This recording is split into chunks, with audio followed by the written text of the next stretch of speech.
Hey everybody, and Tony here with a review of a Nicktoon that started out on OEA Cartoons and has spun off to be its own show, but has been very underappreciated throughout the years, but managed to gain a cult status. I'm of course referring to ChalkZone, which had its premiere on March 22, 2002 and ended its run on August 23, 2008 and was created by Bill Burnett and Larry Huber. And every time I look at the reviews of ChalkZone, I kind of find myself scratching my head as to why people don't even care about this show or why people seem to hate this show. Because my personal experience with ChalkZone was basically this. It started out on OEA Cartoons, and I first watched the first few moments of the show ever since I was 8. And then I really was excited to see that it had its own series. And well, when I watched it in its entirety, I was rather pleased with the show of how it came out. I enjoyed it. It was a lot of fun. And well, I never knew that this show could end up being hated. And to me, I still don't even understand of why there were people that don't even like the show. Maybe it is just in terms of taste, or maybe it's just because, they think it's uncreative and generic and too childish or something like that. But for me, it doesn't even feel so childish. It instead feels very creative and very much enjoyable. So the big question for ChalkZone is, how well does this show hold up for me? Let's find out. And let's start off with the story. And, it starts off with Rudy making a lot of scribblings about his, superhero, Snap, who dons everything in blue and is a smart talker. He's snarky and, he's quite rambunctious. And one day, Reggie Bullnard, who is one of the school bullies in his school, gets him into trouble with the teacher, Mr. Wilter. It's not until one fateful day that Rudy's plain chalk ends up being broken that he finds this very special chalk known as White Lightning Chalk. And, when he draws a circle, he finds out that, everything that the kids draw, or even that people draw with chalk, end up being taken into this world called ChalkZone. And then he encounters his own creation, Snap, alongside Bully Nerd, which he also made. So they proceed to have a lot of interesting adventures together and even encountering a lot of colorful characters who are quite interested with the chalk, and some of them who sort of become allies to Rudy and Snap, and some who want to use the chalk for very selfish reasons. And along the way, he also meets a young Hispanic girl who's very intelligent by the name of Penny Sanchez, who also joins in his adventures, although she herself is quite skeptical about the whole thing. And so Penny, Rudy, and Snap basically have a lot of adventures throughout ChalkZone, meeting colorful characters, meeting very interesting villains, and all the while, having a lot of fun and very colorful adventures there. So, with the story, it may seem basic, but what they do with the story is that they manage to really bring the world of ChalkZone to life, because what really makes the show strong for me is you basically see the world told in a lot of kids' eyes of how they want to see their world being drawn in chalk or made in drawings, and how they want to see that they could make something that is so creative and so thrilling just come to life. Granted, it isn't really that much of a big action show or too much of a comedy show, but it's quite lighthearted in tone, and it's very sweet and safe for everyone to watch. why people seem to hate this show, I'll never understand. The formula is definitely simple, and it's one that can be easily followed, and one that can have some thrills here and there, and one that manages to really leave a warm, fuzzy feeling inside me. And it's also thanks to the various character interactions, which also makes the show stand out. So overall, I can say that the story is still very solid with a lot of lighthearted, very sweet moments combined with some, well, thrilling moments, but not too thrilling, and even the character interactions that can be quite memorable throughout the show's run. And then we get to the animation. The animation, well, when done in the real world, is simple, and sure, it does maintain that cartoonish feel, but still, regardless, the animation is still very colorful and quite simple, and especially when it comes to the chalk area. I mean, you could really tell that a lot of the animators really knew what to do with these chalk figures. Like, they gave them a certain texture, they gave them a certain feel, and, well, while it's not anything that's too eye-popping, at least the animation manages to be very solid and very pleasing to the eye, and especially in terms of the movements. They are all very fluid, they are very well animated, and, well, what more can I say about the animation? It's still a very solid effort being put by a lot of the animators that can be found on this show, and that have also worked on this show, because, well, it's colorful, it's bright, and it's very pleasing to the eye. And now we get to the music. Now, the music is very upbeat and very much enjoyable to listen to as well. The biggest highlights definitely have to be the music videos at the very end, which are totally fun and totally creative, and you can really see that the people that wrote these songs really knew how to have a ball with each of them. I mean, my personal favorites have to be the Mumbo Jumbo Jump and Bushel of Yum and All Day Jam, and even Escucha Mi Corazón de ChalkZone. I definitely enjoyed all of these songs when I was young, and I pretty much enjoyed them even to this very day. So overall, the music does have a lot of these upbeat and totally fun moments, and especially the opening, which makes a great use of the electric guitar. And sure, the lyrics can be simple, but still they manage to really get you into the world of ChalkZone. And it also helps that Candy Milo did lend her voice, and even Hynden Walsh. And you could really see that this show manages to really be such a highlight in terms of its music. And overall, the music is extremely catchy and extremely upbeat, which really helps me get into the show, well, rather well. And now we get to the characters. So let's start off with Rudy Tabooty. Now, Rudy Tabooty is a very imaginative young boy who loves to draw and scribble and pretty much aspires to become an artiste. Now, his parents, Joe and Mildred, they're basically very nice parents, and Joe owns a butcher shop, and his mom, Mildred, is basically a stay-at-home wife, and he even has a kid cousin by the name of Sophie. So, with Rudy, he's a very nice character. I mean, he's very pure-hearted, he's very noble, he's a nice guy overall.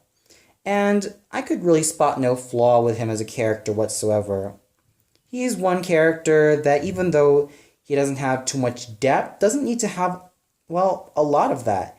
He's definitely someone who's enjoyable to watch, and someone who is just a lot of fun and very innovative in terms of what he does, and he always has a lot of great plans, especially when it comes to whenever Snap's in a sticky situation, or whenever any denizen from ChalkZone is in a sticky situation. He knows any solution that can pop out of his mind, and he simply draws it with the help of the white lightning chalk. And that's what really makes Rudy a very great character.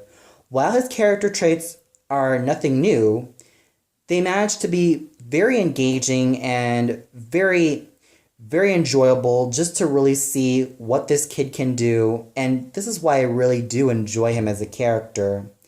And just watching him on screen, knowing what to do, and figuring stuff out really does make him a very fabulous character. And then we get to Snap. Oh yes, Snap, the smart talking, sarcastic, snarky, blue superhero kid that Rudy created. Now, Snap is yet another character that I like because, well, he does work well with Rudy, and with Rudy's nice guy nature, you also have Snap's very witty, sharp tongued, and even smart, smart mouth characterization that really makes Snap stand out as a character. He's very snarky and very much someone who is very enjoyable and someone who's quite happy-go-lucky as well, and someone who has a lot of memorable one-liners that really makes him stand out. Now, that's what really makes Snap enjoyable. I mean, he's pretty much a character that has a lot of quotable lines and one that has a very, very interesting and very enjoyable personality, and his partnership with Rudy definitely makes their friendship and even team up just overall great when you think about it. And their chemistry with each other as friends, you could really tell that they could be like best friends, and they stick through each other through thick and thin, which is the reason why I really like Snap as a character. He's totally up there with a lot of animated best friends that I definitely like Gerald from Hey Arnold, and Courtney from As Told by Ginger, and many, many others that I could name off the top of my head. With Snap, he's definitely an enjoyable, character, and he's definitely someone who also helps the show make it even more interesting. And then we get to Penny Sanchez, who is this intelligent, articulate, young Latina girl who also befriends Rudy in the first season. She's someone who likes to think things logically and always loves to use science and maths as her guide. And she's someone who is a very great foil to Rudy's constant imaginative and constant artistic view of the world around him. With Penny, she is someone who uses logic and uses a lot of scientific and mathematical methods to really help Rudy, Snap, and any other denizen of ChalkZone out of a sticky situation. Not to mention her chemistry with Rudy and Snap definitely really is a great element in the show. I mean, you have Penny's logical way of thinking with that of Rudy's creative way of thinking, and then you have Snap's verbal way of, getting out of a sticky situation, and you get probably one of the best trios that I've ever seen in any animated feature. So overall, Penny is definitely a welcome addition to the show, and one that has also proven herself to be such a great ally and friend to Rudy and Snap. I mean, it's probably no wonder why a lot of people really love pairing Penny and Rudy, because a lot of people like to say that, Penny is definitely the girl that Rudy is gonna have for the rest of his life, and they could really see that it's pretty much a one true pairing, or OTP for short.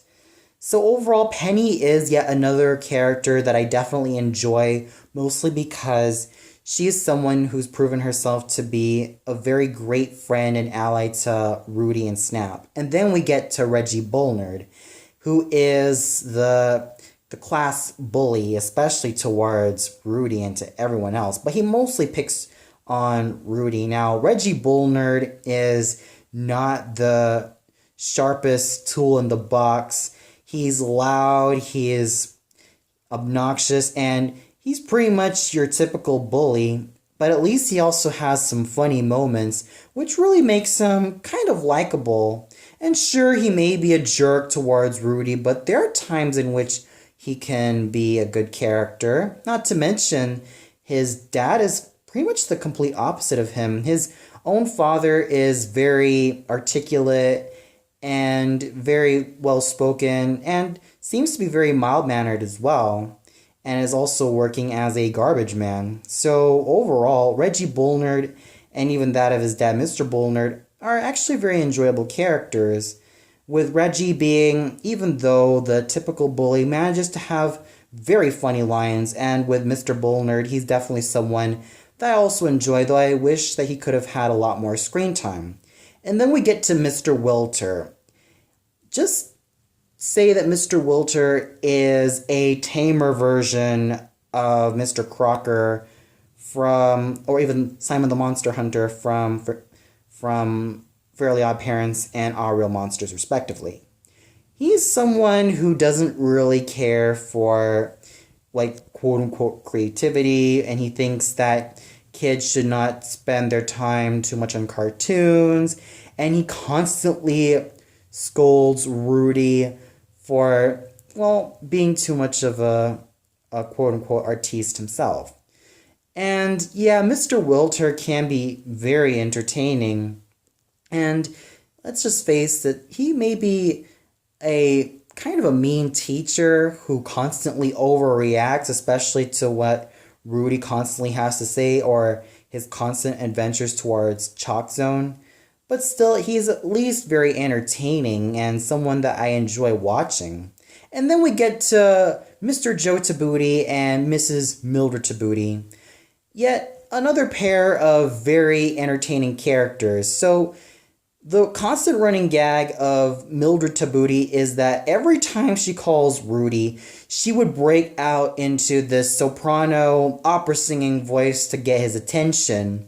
And I find her character to be very hilarious. I mean, she's totally bubbly, totally fun, and someone that I enjoy watching, mostly because of that constant thing that she breaks out into an opera tune, and whenever she calls Rudy's attention, she's definitely an enjoyable character, even though she's nothing deep or profound. She's definitely enjoyable. The same thing can be said about Joe Tabuti. He's someone who is a very cheery and optimistic person who is a butcher and someone who comes up with a lot of weird concoctions. I mean, cheeseburger smoothies? Oh my goodness.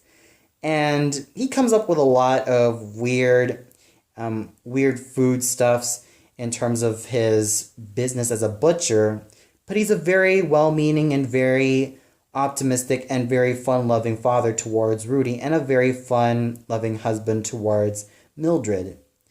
And you even get other characters like the Skrull, who is once Rudy's creation and is constantly out seeking revenge on Rudy for pretty much leaving him on the sidelines. And then you also get Blocky, who is also Rudy's first creation, and even Butch Biceps, and many, many other colorful characters that can be found in ChalkZone. Oh, and even Rap Sheba, who is this R&B diva who is pretty much a ChalkZone favorite. So overall, the characters definitely have something that's colorful, interesting, and vibrant, even though their personalities aren't too deep or meaningful or too groundbreaking. They are definitely fun characters that I enjoy every time on screen, and these characters I can definitely have a great time with, and even just have a total ball with all the adventures that they have. And then we get to the voice acting, and as always, when you expect something from Nickelodeon or Cartoon Network or even Disney Channel, it's still very great. I mean, you have Elizabeth Daily, or E.G. Daily, voicing Rudy. I mean, we all know and love her as Tommy Pickles and Buttercup from the Rugrats and the Powerpuff Girls, respectively. But with her as Rudy, I definitely enjoyed hearing her voice in this role, as she manages to bring Rudy's very fun-loving, very optimistic personality on screen, and she manages to make Rudy a very enjoyable character, and one that is also a great performance coming from her. And then we get Snap and Reggie Bullnard, who share the same voice actress, Candy Milo, who we all know and love as the mom from Cow and Chicken and the teacher also from Cow and Chicken, and also a lot of other shows as well. This shows that a veteran voice actress like Candy Milo really does know how to be very versatile, what with snaps, constant sarcastic one-liners, and sarcastic dialogue, and with Reggie Bullnard's, well, loud and screaming nature. You could really see and hear just how versatile of a voice actress Candy Milo really is, and I definitely enjoyed her performance as both Snap and Reggie Bullnard. And we get Hynden Walsh as Penny Sanchez. Yep, here's another voice actress that I really love, and one that I actually found myself familiar with in this role before she moved on to voicing Starfire from the Teen Titans. And, well, with her performance as Penny Sanchez, I definitely enjoyed it, also because of the fact that, you see, voicing a lot of sweet girls is definitely Hynden Walsh's, well, forte.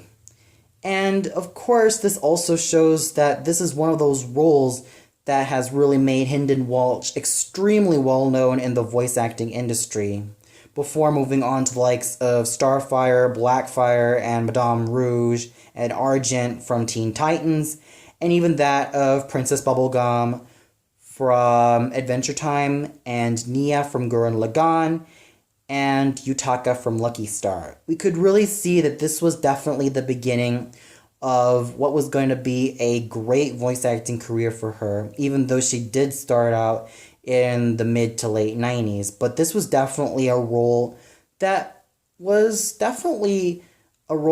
made her stand out. And you also had such great voice acting performances by the likes of Robert Cate, who voiced Mr. Wilter, Jim Cummings, who voiced Skrull, giving his totally hammy and totally fun and totally nasty performance as the Skrull, and even Roger Bumpus as the Cyclops.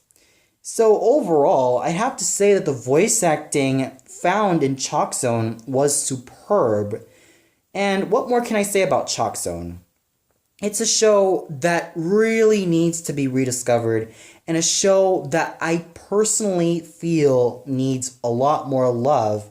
And I'm sure that a lot of other people who've watched ChalkZone and have liked it also felt that this show needs a lot more love than it already has, because, well, a part of me still does not understand why the show receives a ton of hate. And I still don't understand it to this very day. But what I do see is that this show is definitely one of the definitions of a diamond in the rough. A show that was fun and that was enjoyable, and one that constantly leaves me with a warm, fuzzy smile on my face, and one that I keep coming back to with a lot of nostalgia. And with that said, I give ChalkZone a well-deserved 4.5 out of 5. This is definitely a very enjoyable show, and what really makes this show very enjoyable is definitely in its simplicity, meaning that we don't need to have a lot of convoluted material to really make the show stand out. We just need something that's simple, we just need a formula that's enjoyable and easy to follow, and that's what really makes ChalkZone all the more charming. Well, that's all for now. Be sure to tune in later, in which I talk about my top 25 favorite ChalkZone episodes. So until then, see you later, everybody.